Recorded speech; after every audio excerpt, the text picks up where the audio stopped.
जय श्री कृष्णा, राधे राधे। तो फ्रेंड्स, कैसे हैं आप सब? आई होप बाल गोपाल की कृपा से सभी स्वस्थ और मस्त होंगे। तो फ्रेंड्स, दिव्य ज्ञान सागर चैनल में आप सभी का स्वागत है।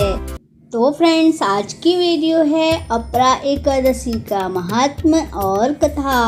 आशा करती हूँ आप सभी को महात्म्य और कथा पसंद आएगी। अगर पसंद आए तो प्लीज़ चैनल को सब्सक्राइब करना मत भूलिएगा। तो फ्रेंड्स, मैंने इसके पहले वीडियो जो बनाई थी उसमें मैंने बताया था कि अपरा एकादशी की तिथि बताई थी। इस बार जो कि 2 अपरा एकादशी पड़ रही हैं और दोनों ही उदया तिथि को लेकर के पड़ रही हैं। तो गृहस्थ वाले कब करेंगे और वैष्णव संप्रदाय के लोग कब करेंगे, अगर आप फुल विस्तार से जानना चाहते हैं तो उस वीडियो में जाकर के देख सकते हैं। और आज की वीडियो में मैं अपरा एकादशी का महात्म्य और कथा सुनाने जा रही हूँ। इस व्रत का महात्म्य स्वयं कृष्ण भगवान ने राजा युधिष्ठिर से कहा था।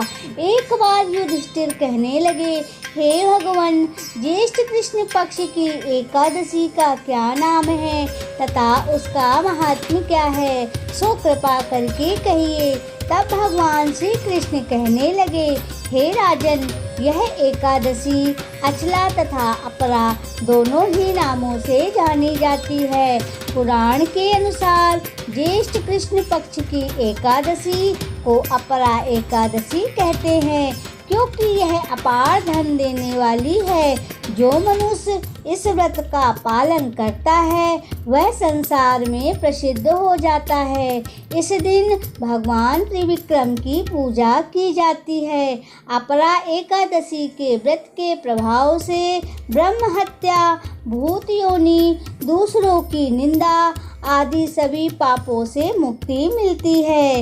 इस व्रत को करने से पर स्त्री गमन, झूठी गवाही देना, झूठ बोलना और झूठे शास्त्र पढ़ना या झूठे शास्त्र बनाना, ज्योतिष बनना तथा झूठे वैद्य बनना और नरगामी होना। परंतु अपरा एकादशी व्रत को करने से वह व्यक्ति स्वर्ग को प्राप्त होता है।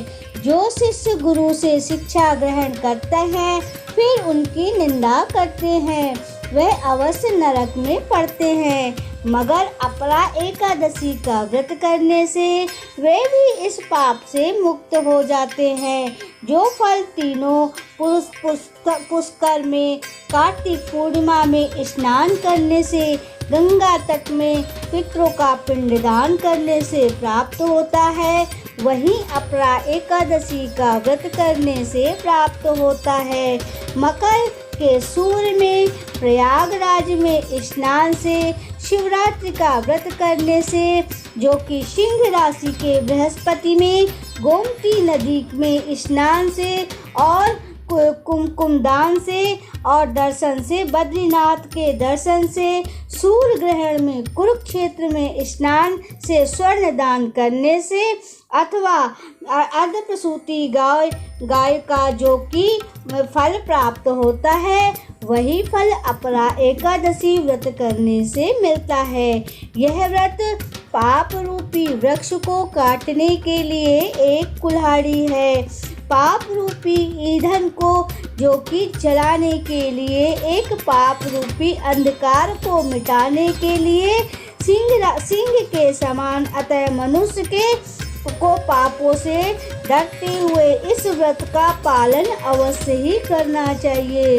अपरा एकादशी का व्रत तथा भगवान विष्णु की पूजन करने से मनुष्य के सभी पाप जो कि नष्ट हो जाते हैं और वह विष्णु लोक को प्राप्त होता है। तो फ्रेंड्स, यह तो था अपरा एकादशी का महात्म्य। अब मैं सुनाने जा रही हूँ अपरा एकादशी की कथा। बोलिए श्री हरि विष्णु महाराज की जय।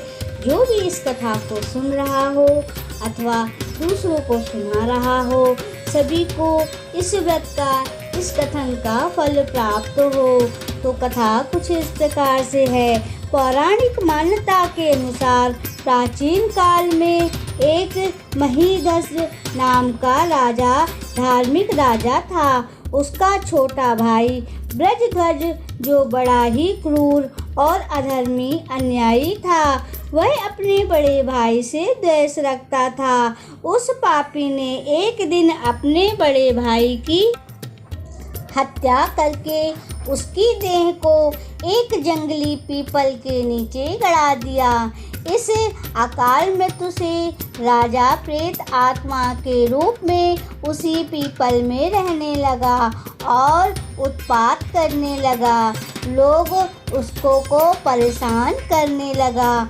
कोई भी व्यक्ति कितना भी धर्मात्मा क्यों न हो, अगर उसकी मृत्यु समय से पहले होती है तो वह प्रेत बनकर भटकता है और लोगों को परेशान भी करता है। एक दिन अचानक सौम्य ऋषि उधर से गुजरे। उन्होंने प्रेत को देख लिया और उन्होंने अपने तपोबल से उस प्रेत के अतीत को जान लिया।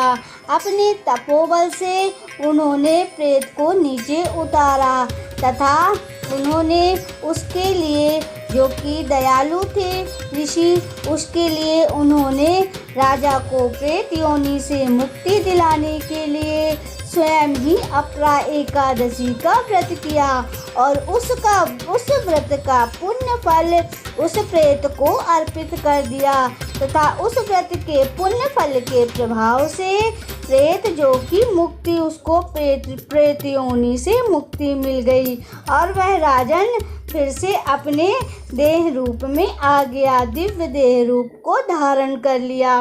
तभी राजा ने उन ऋषि को प्रणाम किया और फिर स्वर्ग लोक से एक विमान आया। राजन उस स्वर्ग विमान में बैठ करके विष्णु लोक को चला गया। तो यह थी अपरा एकादशी की कथा। जो भी इस कथा को सुन रहा हो, किसी को सुना रहा हो, भगवान सभी की मनोकामनाएं पूर्ण करें, सभी को जो कि पापों से मुक्ति दिलाएं। तो फ्रेंड्स, ये थी आज अपरा एकादशी का महात्म्य और कथा। आशा करती हूँ कि आप सभी को पसंद आई होगी। अगर पसंद आई तो प्लीज़ चैनल को सब्सक्राइब कीजिएगा, लाइक, कमेंट और शेयर भी कर दीजिएगा और हाँ, बेल आइकन जरूर प्रेस कीजिएगा, जिससे हमारे आने वाली हर वीडियो के नोटिफिकेशन आप तक पहुँचते रहें। अपना बहुत ख्याल रखिएगा। हम फिर से मिलेंगे एक नई वीडियो और एक नई जानकारी के साथ। तब तक के लिए जय श्री कृष्णा, राधे राधे।